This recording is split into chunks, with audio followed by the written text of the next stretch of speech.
માત્ર 5 મિનિટમાં બની જાય એવી સુરતી કોલેજિયન ભેળ. બહુ ચટપટી ટેસ્ટી એવી ખાટી મીઠી અને તીખી. એકવાર ખાશો તો બહુ મજા પડી જાય એવી છે.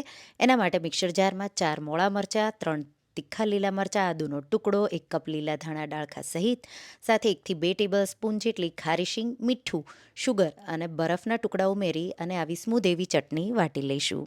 હવે એક બોલમાં ગરમ પાણી લઈ અને એમાં 2 થી 3 ટેબલ સ્પૂન જેટલી શુગર ઉમેરી આ રીતે મિક્સ કરી દઈશું. બોલમાં ખારી શીંગ, મસાલા શીંગ સાથે આપણે એમાં મમરા, તો 3 થી 4 કપ જેટલા મમરા સાથે ડુંગળી, કાચી કેરી, લીલા ધાણા, બનાવેલી ચટણી સ્વાદ પ્રમાણે ઉમેરી દઈશું. ગળ્યું પાણી પણ સ્વાદ પ્રમાણે, લીંબુ ઉમેરી દઈશું. મીઠું ઉમેરી અને ઝીણી સેવ ઉમેરી એકદમ સારી રીતે મિક્સ કરી દઈશું. બસ મિક્સ કરો અને તરત જ સર્વ કરો. બહુ ટેસ્ટી એવી લાગે છે. એકવાર આ સુરતી કોલેજિયન ભેળ કે દાણાની ભેળ ક્યારેય ટ્રાય ન કરી હોય તો એકવાર ટ્રાય